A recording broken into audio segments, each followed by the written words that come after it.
हर खबर पर होगी आपकी पकड़। डाउनलोड कीजिए ABP live app.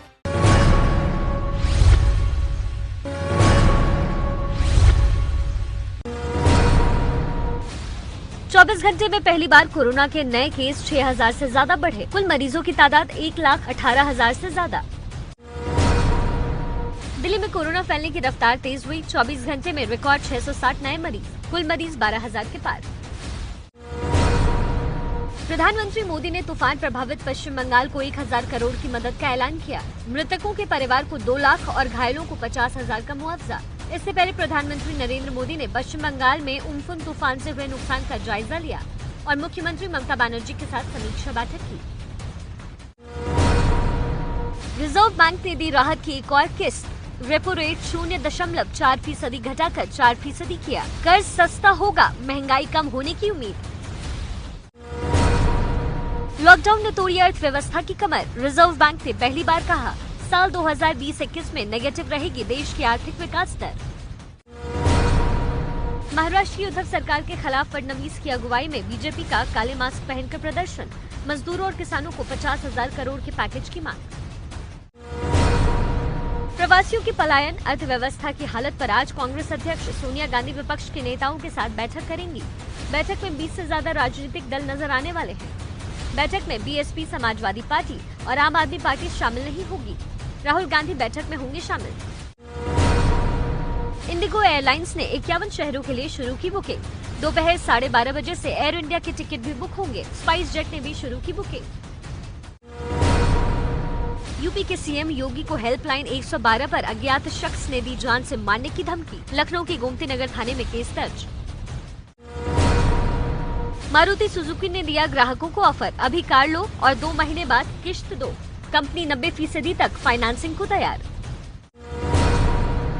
Uttar Pradesh roadways ने राजस्थान सरकार का 36 लाख रुपए का बिल चुका दिया है।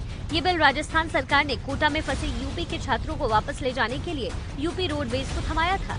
ये बिल उस वक्त का है जब कोटा से यूपी के बच्चे आगरा और झांसी आए थे। राजस्थान के परिवहन मंत्री प्रताप सिंह खाचरियावास ने यूपी के सीएम और डिप्यूटी सीएम के खिलाफ मुकदमा दर्ज करने की मांग की है। प्रताप सिंह के मुताबिक मदद की पेशकश को ठुकराकर यूपी सरकार ने आपराधिक काम किया है, इसलिए यूपी के सीएम और डिप्यूटी सीएम पर मुकदमा दर्ज होना चाहिए। यूपी से बस के लिए 36 लाख का बिल लेने पर बीएसपी प्रमुख ने कांग्रेस को घेरा। मायावती ने ट्वीट कर कहा, ये कंगाली और अमानवीयता को प्रदर्शित करता है। 2 पड़ोसी राज्यों के बीच ऐसी घिनौनी राजनीति अति दुखद। पुणे की केमिकल फैक्ट्री में भीषण आग। दमकल की आधा दर्जन गाड़ियां आग बुझाने में जुटी। मुकेश अंबानी की कंपनी रिलायंस जियो में अमेरिका की कंपनी केकेआर ने 11,000 करोड़ से ज्यादा का निवेश किया। अब तक 78,000 करोड़ की हिस्सेदारी बेच चुकी है रिलायंस जियो। आज रमजान का आखिरी जुम्मा। लखनऊ में सोशल डिस्टेंसिंग के साथ पढ़ी गई अलविदा नमाज। दिल्ली के जामा मस्जिद इलाके में पुलिस ने फ्लैग मार्च कर कहा, घर में ही करें इबादत। बिहार में प्रवासियों की वजह से तेजी से बढ़ रहे हैं कोरोना के केस। कल 211 लोगों की कोरोना रिपोर्ट पॉजिटिव आई, इनमें से 200 प्रवासी। जम्मू कश्मीर के कुलगाम में 21 पुलिसकर्मी कोरोना पॉजिटिव पाए गए हैं। कश्मीर घाटी में अब तक करीब 80 पुलिसकर्मियों का कोरोना टेस्ट पॉजिटिव आया है। जम्मू कश्मीर में अब तक 1390 कोरोना केस की पुष्टि हो चुकी है। दिल्ली पुलिस में लगातार कोरोना मरीजों की संख्या बढ़ती जा रही है। दिल्ली पुलिस के अब तक 210 जवान कोरोना से संक्रमित हो चुके हैं। इसमें से 103 जवान इलाज के बाद ठीक भी हो गए हैं, तो वहीं दूसरी तरफ 107 पुलिसकर्मियों का इलाज अभी चल रहा है। यूपी में नोएडा और गाजियाबाद के शहरी इलाकों को रेड जोन घोषित कर दिया गया है। यूपी के स्वास्थ्य सचिव अमित मोहन प्रसाद ने नए निर्देश जारी कर दिए हैं। आगरा, मेरठ और कानपुर के शहरी इलाकों को भी रेड जोन में रखा गया है। जो जनपद रेड जोन या ग्रीन जोन में नहीं है, उन्हें ऑरेंज जोन में माना जाएगा। प्रवासियों की वापसी से यूपी के कई जिलों में बढ़ा खतरा। बाराबंकी जिला ग्रीन से रेड जोन में तब्दील। ढील के बाद खुले बाजारों को बंद कराया गया। झारखंड में कोरोना के कुल 308 मामले हो गए हैं। झारखंड के बोकारो में सामने आए कोरोना के 5 नए केस।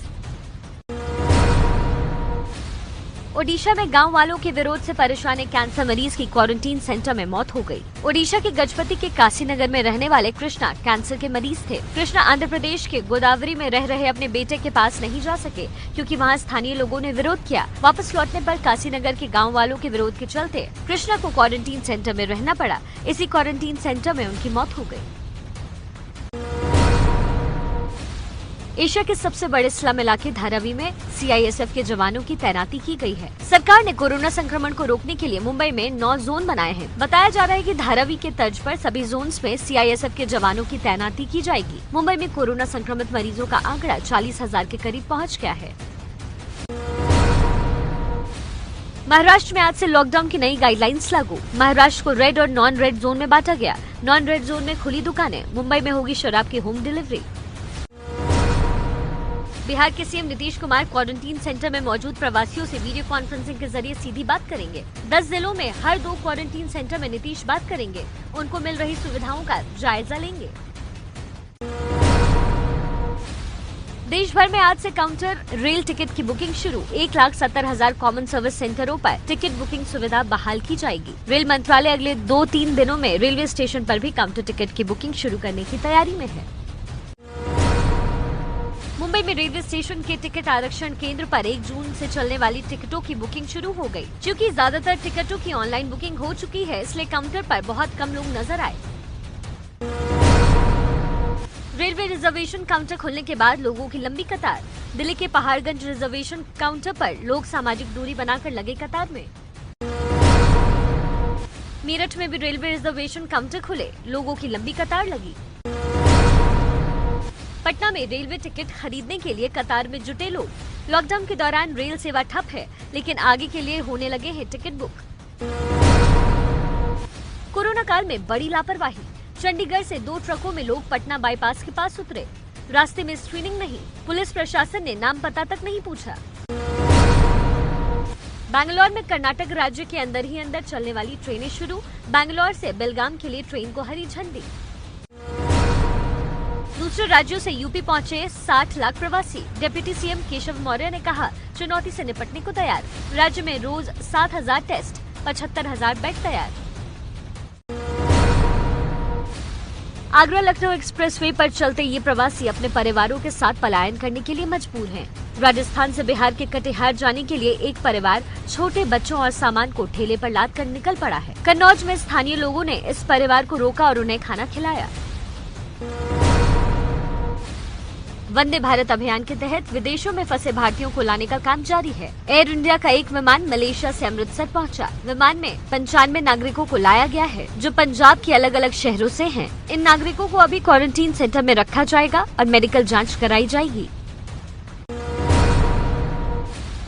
प्रवासी मजदूरों की घर वापसी के लिए दिल्ली से स्पेशल ट्रेन चलाई जा रही है। यूपी और बिहार के लिए 11-11 ट्रेन चलाने का ऐलान किया गया है। पहली बारी में 2800 लोगों को घर भेजा जाएगा। यूपी के मथुरा से देर रात एक स्पेशल ट्रेन हावड़ा के लिए रवाना हुई। ट्रेन से पश्चिम बंगाल के 1700 प्रवासियों को ले जाया गया। स्टेशन पर तालियों के साथ प्रवासियों को विदा किया गया। कर्नाटक में आज से 2 स्पेशल ट्रेनें चलेंगी। ये ट्रेनें बेंगलुरु से मैसूर और बेंगलुरु से बेलगावी के बीच चलेंगी। रेलवे बोर्ड की मंजूरी मिलने के बाद कर्नाटक सरकार ने इन्हें चलाने का फैसला किया है। इनमें सफर के लिए ऑनलाइन टिकट बुक करना होगा। लॉकडाउन के दौरान ये पहला मौका होगा जब ट्रेनों को इंटर स्टेट चलाया जाएगा। देश भर में घरेलू उड़ान शुरू होने की तारीख 25 मई से पहले ही होने लगे एयरपोर्ट तैयार। भुवनेश्वर से आई तैयारी की तस्वीरें। कोरोना लॉकडाउन की वजह से कनाडा में फंसे भारतीयों को लाने गई वंदे भारत उड़ान लौटी। दिल्ली और अमृतसर के यात्री। इलाहाबाद हाई कोर्ट ने यूपी की अदालतों के लिए नई गाइडलाइन जारी की है। नई गाइडलाइन आज से लागू हो गई है। इस गाइडलाइन के मुताबिक ग्रीन और ऑरेंज जोन में अदालतों में कामकाज शुरू। रेड जोन में आने वाली अदालतें बंद रहेंगी और सिर्फ बेहद जरूरी मामले ही निपटाए जाएंगे। आगरा में बच्चे के साथ सूटकेस खींचती महिला के परिवार को अखिलेश यादव ने किया 1 लाख की मदद का ऐलान। कोरोना संकट में पलायन के दर्द का प्रतीक बनी ये तस्वीर। यूपी के कौशाम्बी में पत्नी पर प्रेमी के साथ मिलकर पति की हत्या का आरोप। पुलिस ने कॉल डिटेल के आधार पर खुलासा किया। महिला ने अपनी करतूत छिपाने के लिए पहले किसी और पर आरोप लगा दिया था। यूपी के बरेली में ई पास बनाने के नाम पर कलेक्ट्रेट ऑफिस में पैसे ऐंठे जा रहे हैं। कलेक्ट्रेट कर्मचारी का पैसे मांगते हुए ऑडियो वायरल होने पर मामले पर से पर्दा उठा है। ऑडियो क्लिप में ई पास बनवाने के लिए एक शख्स से 2500 रुपए मांगे गए हैं। ऑडियो क्लिप वायरल होने के बाद आरोपी कर्मचारी को निलंबित कर उसके खिलाफ FIR दर्ज की गई है। यूपी के गाजीपुर के विद्यापारा गांव में मनरेगा के लिए बुजुर्ग मजदूर भी आवेदन कर रहे हैं। लॉकडाउन में कमाई का कोई जरिया न होने की वजह से 70 साल तक के बुजुर्ग भी मजदूरी के लिए मजबूर हैं। मनरेगा योजना के तहत काम करने के लिए 18 से 60 साल की उम्र तय की गई है। यूपी के गोंडा में बेटी के घर गए बुजुर्ग पिता की पीट कर हत्या कर दी गई। घटना करनैलगंज कोतवाली क्षेत्र के कमालपुर गांव की है। पिता नूर मोहम्मद अपने बेटे के साथ बेटी के घर उसे ईदी देने गए थे। पैसों के विवाद में बेटी के ससुराल वालों ने नूर मोहम्मद पर लाठी डंडों से हमला कर दिया। यूपी के भदोही जिले के चकदाही गांव में मामूली कहासुनी में 2 पक्षों के बीच जमकर मारपीट हुई। घटना में परमेश नाम के युवक की मौत हो गई, जबकि 7 लोग घायल हैं। 7 आरोपियों के खिलाफ केस दर्ज कर 3 को गिरफ्तार कर लिया गया है। कानपुर में एक सिपाही पर लड़की के साथ बलात्कार का आरोप लगा है। लड़की ने झांसी में तैनात अमित नाम के सिपाही पर आरोप लगाया है। पुलिस ने मुकदमा दर्ज कर सिपाही को गिरफ्तार कर लिया। उत्तर भारत की महिलाओं में देखी सोशल डिस्टेंसिंग को लेकर जागरूकता। कानपुर और पटना में सामाजिक दूरी बनाकर वट सावित्री पूजा। मध्य प्रदेश के रीवा में पुलिसकर्मी प्रवासियों को भोजन और गमछे देकर बड़ी मदद कर रहे हैं। हाईवे पर कड़ी धूप से गुजर रहे प्रवासियों को रीवा पुलिस ORS के पैकेट और फल भी बांट रही है। पुलिस ने हाईवे पर सड़क के किनारे स्टॉल लगाए हैं। रीवा पुलिस की इस मुहिम से प्रवासियों को काफी राहत मिल रही है। मुंबई से यूपी जा रहे प्रवासियों से भरी बस MP के सागर में पलट गई। घटना में 7 प्रवासी घायल हुए हैं। महाराष्ट्र के सीहोर पहुंचे इन प्रवासियों को MP सरकार ने यूपी भेजने के लिए बस का इंतजाम किया था। सुबह 4 बजे के करीब ये बस सागर के मालथौन के पास पलट गई। उत्तराखंड के कोटद्वार में चलती कार में अचानक आग लग गई। ड्राइवर ने कूदकर मुश्किल से जान बचाई। शॉर्ट सर्किट से आग लगने की आशंका। सवारी को पौड़ी छोड़कर वापस दिल्ली लौट रही थी कार।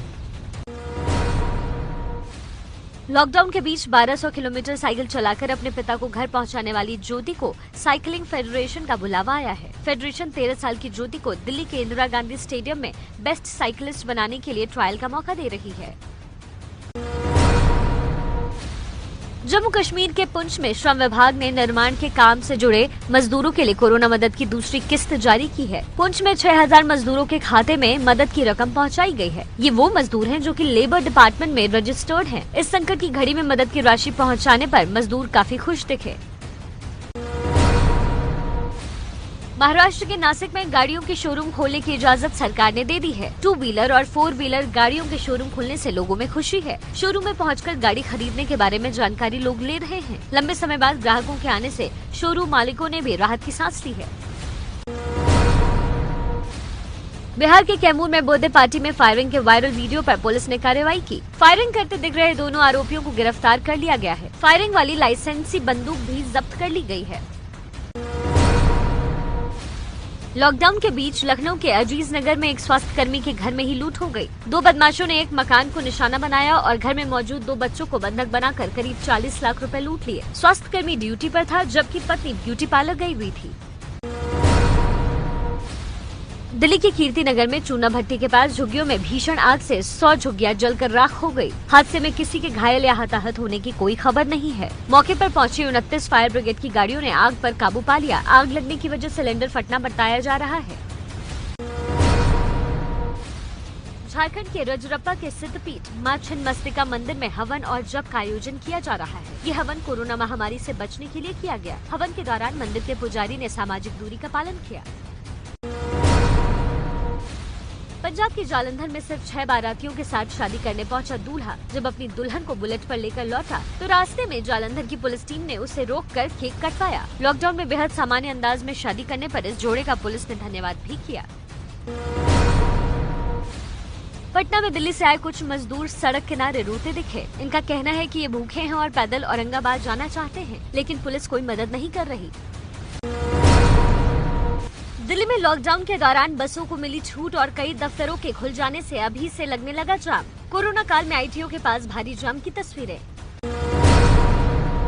दिल्ली यूपी सीमा पर वाहनों की चेकिंग से बढ़ी भीड़, कालिंदी कुंज इलाके में लगा भारी जाम।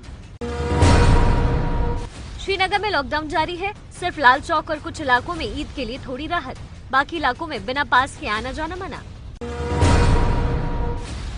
गूगल और एप्पल ने कोरोना के लिए अलर्ट देने वाला ऐप तैयार किया। इस तकनीक से तैयार ऐप कोरोना संक्रमित के संपर्क में आने से पहले इसे इस्तेमाल करने वालों को सतर्क करेगा। मशहूर फिल्म प्रोड्यूसर बोनी कपूर और उनकी 2 बेटियां खुशी और जानवी कपूर का कोरोना टेस्ट नेगेटिव आया है। बोनी कपूर के घर काम करने वाले चरण साहू के संक्रमित होने के बाद घर के सभी लोगों का कोरोना टेस्ट करवाया गया। चर्चित टीवी धारावाहिक महाभारत में देवराज इंद्र का किरदार निभाने वाले अभिनेता सतीश कौल ने मदद की गुहार लगाई है। सतीश कौल ने कहा है कि लॉकडाउन के कारण पैसों की कमी हो गई है। घर के किराए और दवाइयों के लिए पैसे की जरूरत है। मशहूर लेखक और वॉइस ओवर आर्टिस्ट आशीष रॉय अस्पताल से डिस्चार्ज होकर घर पहुंच गए हैं। आशीष मुंबई के क्रिटिकेयर अस्पताल में भर्ती थे, लेकिन पैसों की कमी के कारण इलाज में परेशानी हो रही थी। एबीपी न्यूज की मदद से उन्होंने मदद की गुहार लगाई थी, जिसके बाद बॉलीवुड के कई सितारों ने आशीष को 4 लाख रुपए की आर्थिक मदद की।